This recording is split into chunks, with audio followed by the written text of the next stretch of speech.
OBC मराठामध्ये वाद होईल काय? कोण म्हणलं? नाही नाही, होत नाही, होत नाही. मराठ्यांनी शांत राहा. हा, मराठ्यांनी आपण शांत राहायचं. आपल्याला आरक्षण मिळवायचं आणि आपण मिळणार आहेत आणि मिळेलय. दमधरा, शांत राहा, संयमानं घ्या. गुरुगुरु करणार नंतर बघू. गुरुगुरु आपल्या पुढे टिकत नसते मराठ्या पुढं. अर टेन्शन घेऊ नका मराठ्यांनी. मराठ्या पुढे गुरुगुरु टिकत नसते. वळवळ करून द्या बरेच दिवस.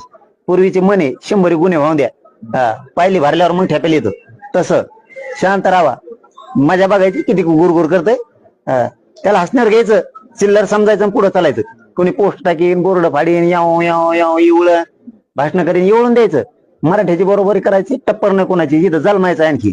त्यामुळं थंड घ्या. आरक्षण पश्चिम महाराष्ट्र आणि मराठवाड्याच्या पदरात पडूस तर थंड घ्या, शांततेत राहा. पोस्ट टाकून द्या, वळवळ करून द्या, स्क्रीनशॉट काढून ठेवतो वर. शांत राहू द्या. गुरगुर करणारा हिशोब होईल. टेन्शन घेत जाऊ नका. शांत राहा. आपण क्षेत्रीय मराठीत एकदा आज दुमटा काढू सगळ्याचा. नीटोबाच करू, बदला होणार दम्मानी. सध्या थेर घ्या. त्यांना येऊ द्या. सध्या आपल्या पदरात एकदा गरीबाचं पडलं ना, मग आपण मोकळे होऊ. सध्या आपल्याला मिळवायचं लय मोठं.